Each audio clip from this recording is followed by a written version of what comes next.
Så vi er i skoven med Sten Laris den 29. september 2015. Og der er et par store og flotte svampe her, som vi skal se, om vi kan lokke ham til at fortælle os om. Og så er vi så heldige, at han faktisk er her. Den er utroligt høj. Så her. Sten, hvad er det for en sag, vi står med der? Det er en stor parasolhat. Der er mange slags parasolhatte, og det her det er den største af dem. Og den er nem at kende, fordi den har sådan nogle skæl ned ad stokken. Jeg ved ikke, vi nænder jo næsten ikke at plukke, men altså skal vi ikke gøre det alligevel i dagens anledning? Jo da, det ville da sikkert glæde mange, at vi plukkede den. Jeg har let efter, om der ikke var en lille en, jeg kunne vise. Det er der ikke. De store smager lige så godt. Det er svært grådigt at tage den store. Men altså det vil sige, det er en spisesvamp, en regulær spisesvamp. Der er en af de bedre. Jeg kom så op på roster. Så. Der har været en artikel i Svampebladet, hvor der stod, at parasolhatten holder flyttedag. Og alle de andre fætre til denne her parasolhat, de har skiftet navn, og nu står den næsten til alene tilbage i slægten. Det er ikke meget galt.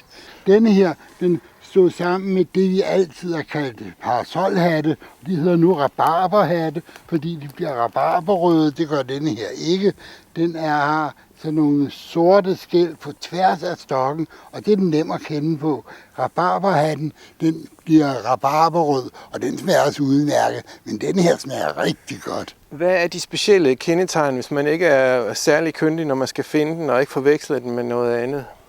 Et godt og sikkert kendetegn, det er, hvis man tager heroppe ved ringen, og lige så forsigtigt skubber opad her, så skal man gerne kunne skubbe den lidt op ad stokken. Jeg se bare, nu skubber jeg den op ad stokken. Problemet er, at man kunne godt forveksle den med en fluesvamp. Men hvis man kan flytte ringen, ligesom jeg gjorde her. Ja, nu er den faktisk løs. Ja, nu er ringen gjort løs, og nu kan den flyttes op og ned, i hvert fald et stykke. Ja. Så er det en parasolhat. Et smadret godt kendetegn, og det kan man ikke med ret mange svampe. Nej. Er der nogle specielle tilberedningstips omkring sådan en svamp her? Ja, altså man kan stege den med lidt fedtstof, og den smager vanvittigt godt. Okay. Der står også en derhenne, det var den, du havde fat i før. Ja, den er ikke helt så stor. Nej, men det er den samme art.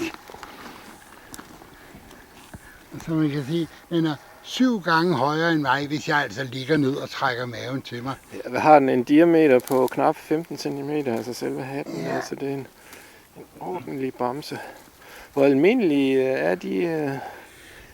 Ja, altså jeg finder et par stykker hvert år. Ja. Sådan, der er nogen, der finder dem i større mængder. Der er altid nogen, der gerne vil gøre en misundelig. Se alle de svampe, jeg har fundet, og så kommer de der med en bakke fuld af Karl Johanner, og jeg synes, det er rovdrift. Man kan godt have lidt sympati med svampen, og kun plukke det, man bruger. Ja. Og de her to, dem bruger vi selvfølgelig. Nu har jeg plukket dem, men jeg kan godt blive hængt op på den påstand, at jeg altid bruger det, jeg plukker. Det kan en jæger jo også. En jæger, der lige har skudt en rotte, han spiser jo ikke rotten. Men altså man kan sige, nu befinder vi os også på Djursland, hvor der er mange svampe og ikke så mange mennesker, så det er jo en familieomstændighed og en alomstændighed.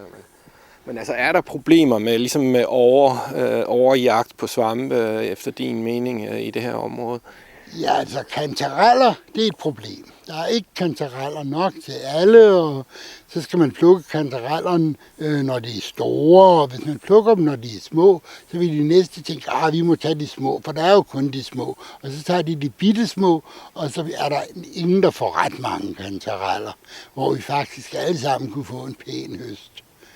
Sådan har kantareller det, og Karl Johanner, det er ikke helt så galt, fordi der er mange flere Karl Johanner, end der kantareller, men problemet er sådan set det samme. Okay. Hvis vi nøjes med at plukke det, vi skal bruge, og lidt til vinterforrådet bevares, men så heller ikke mere, så er der nok til alle. Hvad var det, den hed, den her, vi havde her? Parasolhat. Stor parasolhat.